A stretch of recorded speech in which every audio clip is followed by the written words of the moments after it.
జగన్మోహన్ రెడ్డి అనేటువంటి ఒక వ్యక్తి కనపడడానికి చాలా సౌమ్యుడుగా, చాలా సాత్వికుడుగా,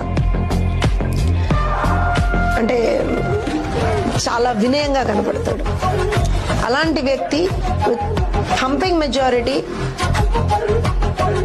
సెకండ్ టర్మ్ లో చంద్రబాబు నాయుడు లాంటి ఒక సీనియర్ అడ్మినిస్ట్రేటర్ ని, సీనియర్ పొలిటీషియన్ ని తుంగలో తొక్కేసి, లిటరల్ గా ఆయన తొక్కేసి భయంకరమైన మెజారిటీతో బయటకు వచ్చాడు అని అంటే ఆయన ఎంత రాజకీయ స్ట్రాటజీస్ చేసుకుంటాడు అనేటువంటిది మనం ఆలోచించాలి. భయంకరమైన స్ట్రాటజీతో ముందరికెళ్ళాడు.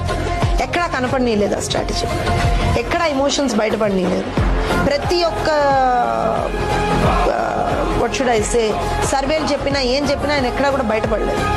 He maintained his calmness, he maintained his coolness. In fact he maintained his non emotionless face అంటాను నేను దాన్ని. అన్ని మెయింటైన్ చేసుకుంటూ వచ్చాడు, తొక్కేసాడు టీడీపీని.